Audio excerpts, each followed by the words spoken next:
Hello दोस्तों, नमस्कार। तो इस पॉडकास्ट में हम कुछ अहम मुद्दे लेकर आए हैं जो हम वीरेंद्र जी से पूछेंगे कुछ आम पब्लिक के सवाल। पहला सवाल, राजा का सिंहासन से क्या संबंध है? राजा का सिंहासन से संबंध, ये एक मेरा मानना तो बहुत फैला हुआ शब्द है। राजा का सिंहासन से क्या संबंध है, ये बहुत ही फैला हुआ शब्द है, क्योंकि इसके अंदर क्या है, कहने को हम बड़ी छोटी बात कह देते हैं कि राजा का सिंहासन से क्या संबंध है, लेकिन इसका फैलाव क्या है, पूरे देश से होता है, पूरी राजनीति से होता है, सभी से इसका करीब करीब संबंध पूरी जनता से होता है। इस शब्द का जो संबंध होता है, राजा क्या होता है, एक सिंहासन पर जब राजा बैठता है तो वो राजा को सिंहासन पर बिठाने वाला कौन होता है? हम और आप और ये जनता या गांव का कोई भी एक आम आदमी होता है। लेकिन जब सिंहासन को जनता के प्रति नहीं समझा जाता है, यानी कि मेरा निजी स्वार्थ, जब मैं अपने निजी स्वार्थ या फिर मैं किसी चीज को अपने लालच के द्वारा देखने लगता हूं तो मैं प्रजा के साथ इंसाफ नहीं कर पाता हूं।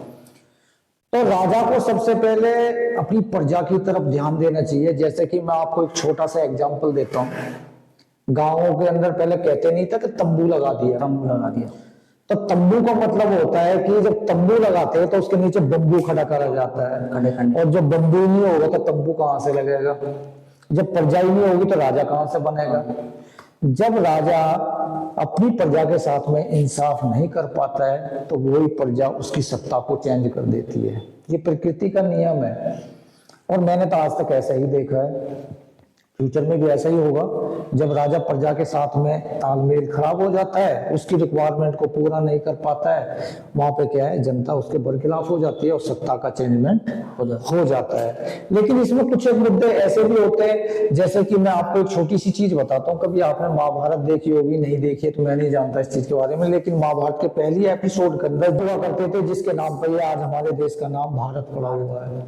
उनके 9 पुत्र हुआ करते थे। उन 9 पुत्रों में से उन्होंने किसी को भी राज्य के योग्य न समझते हुए अभिमन्यु को, एक जनता का सदस्य हुआ करता था अभिमन्यु उसकी सेना के अंदर, उसने अभिमन्यु को अपने पूरे भारत का राज्य दे दिया था, जहां से महाभारत स्टार्ट हुआ था।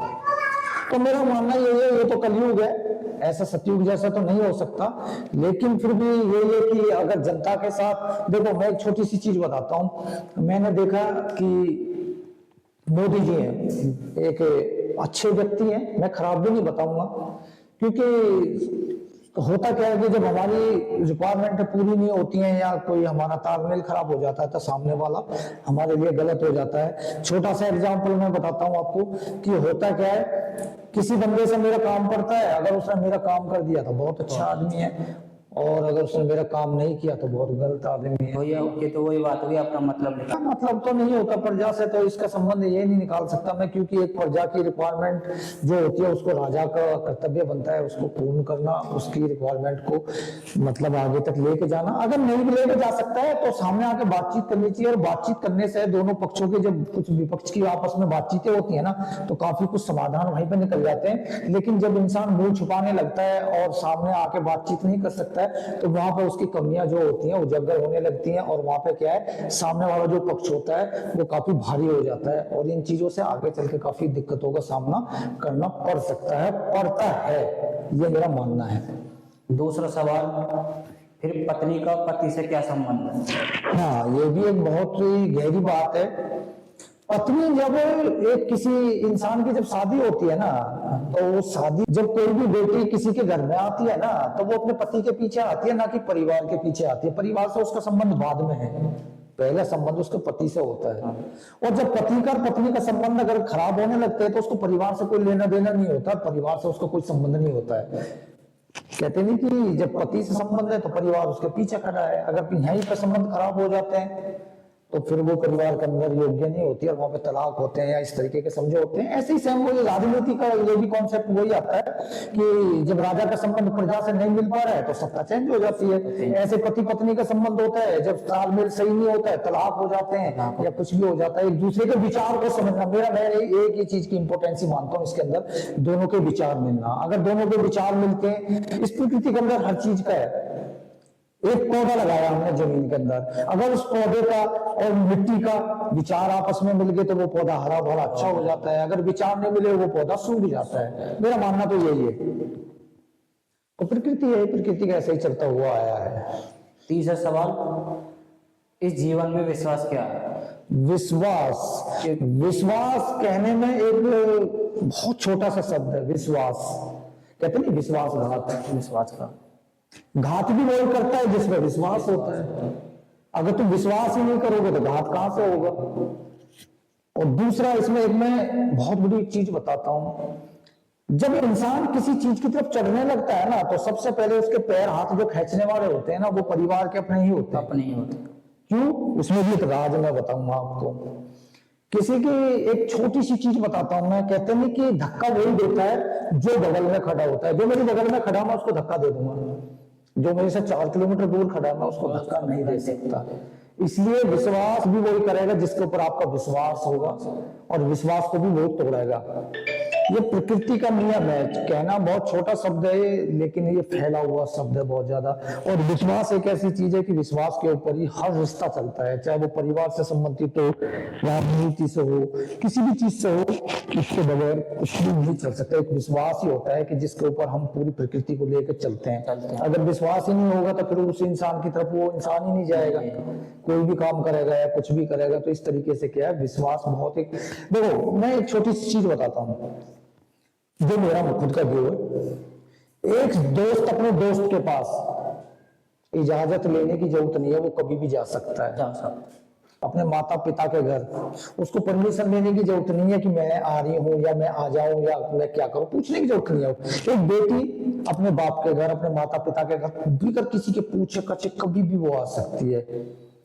एक सैनिक अपने राजा से मिलने के लिए ना किसी की परमिशन की जरूरत नहीं है। मेरा खुद का व्यू है, परमिशन की जरूरत नहीं है। वो अपने राजा से किसी भी दुख भरी बात को, एक ऐसी बात को लेकर डायरेक्ट जा सकता है, क्योंकि वो इस प्रजा से जुड़ा हुआ है, इस प्रजा का, इस चीज का एक वो हिस्सा है। तो बहुत जीवन में ऐसी चीजें होती हैं जो इंसान को सोचना समझना चाहिए। अभी मैं एक देख रहा हूँ जो अभी जंतर मंतर पे जो एक ये प्रोटेस्ट जो एक धरना चल रहा है छात्रों का। देखो एक छोटी सी बात है, बीजेपी सरकार है, कांग्रेस है या अदरवाइज कोई भी सरकार है, उस सरकार को चुन के कौन लेकर आता है? उस सरकार का जो एक चयन करते हैं और फिर वहां तक पीएम बनता है या जो भी कोई मंत्री है या सांसद है कोई भी है, उसको कौन चुनता है? जनता चुनती है। अगर वो जनता की कसौटी पे खरा नहीं उतरता है तो वहां पे विरोध होने लग जाते हैं। तो कुछ एक कमियां दोनों तरफ से होती है। मैं ये नहीं कहता कि एक ही साइड से कमियां होती हैं। जब इंसान की रिक्वायरमेंट ज्यादा बढ़ जाती है तो उसके प्रति उसका जो निजी स्वार्थ होता है वो भी ज्यादा बढ़ने लग जाता है। अभी जैसे कि ये धरना चल रहा है, तो इस धरना के अंदर सबसे बड़ी जो कमी हुई थी वो कमी ये थी कि इन बच्चों से, बच्चे किसके थे? ये कॉकरोच नाम दे दिया इन्होंने, कॉकरोच। कॉकरोच तो मैं कहता हूँ हिंदुस्तान का कोई भी घर ऐसा नहीं है जिसके अंदर कॉकरोच नहीं है। हर परिवार में, हर घर में कॉकरोच, यानी कॉकरोच मीन्स बच्चा, तो कॉकरोच तो हर घर के अंदर है। तो ये पहली बात तो सरकार ने जो कॉकरोच एक शब्द रखा था ये बहुत ही गलत रखा था, कि कॉकरोच तो इनके घरों में भी है। ये तो एक आम इंसान की बेइज्जती वाली बात होगी कि हर पेरेंट्स का क्या है, एक बेइज्जती करी जा रही है कॉकरोच शब्द बोलने के बाद में। चलो वो भी ठीक है ना, कॉकरोच बोल दिया, लेकिन इनको ये बात भी सोचनी चाहिए थी कि जो मैंने शुरू में बोला कि तंबू जब खड़ा होता है, जब बंबू होता है, जब बंबू ही नहीं होगा तो तंबू कहां से होगा? जब जनता ही इनके बरखिलाफ होगी तो ये सरकार किसके ऊपर चलाएंगे? या इनको कौन चुन के लेकर आएगा? सबसे बड़ी सरकार की यहीं पे मिस्टेक हुई थी। इन्होंने जनता के सामने आना चाहिए था, बच्चों के सामने आके बच्चों से बात करना चाहिए थी। समाधान 100% कोई नहीं कर पाता, कुछ परसेंट समाधान हो सकते थे अगर ये सामने आके बातचीत उनसे करते, लेकिन इन्होंने ऐसा नहीं किया। क्योंकि इन्होंने ऐसा क्यों नहीं किया? क्योंकि इनमें पहला तो ये था कि इन्होंने जो धरना हुआ था किसानों का, उसके अंदर कभी इन्होंने पार्टिसिपेट नहीं किया, कभी सामने आके बातचीत नहीं की, कभी समस्या का समाधान करने की कोशिश नहीं की। उसके बाद भारतीय सेना का जो भूतपूर्व सैनिक है उनके साथ भी इन्होंने सेम वही चीज दोहराई जो अब दोहराई इन्होंने। उसके बाद में इन्होंने रेसलिंग वाले जो बच्चे थे उनके साथ भी सेम वही पोजीशन दोहराई, और अब इन्होंने भी सेम वही पोजीशन दोहराई, और वही पोजीशन इस सरकार के लिए गले की हड्डी बन चुकी है। और मेरा मानना तो ये है कि मैं ये तो नहीं कहता, मैंने 2013 के अंदर एक भविष्यवाणी की थी। भविष्यवाणी क्या थी कि मैं तो महादेव को पूजता हूँ, बचपन से मैंने पूजा पाठ की है, मेरे विचार थे, मैंने वो फेसबुक पर भी डाल दिया था।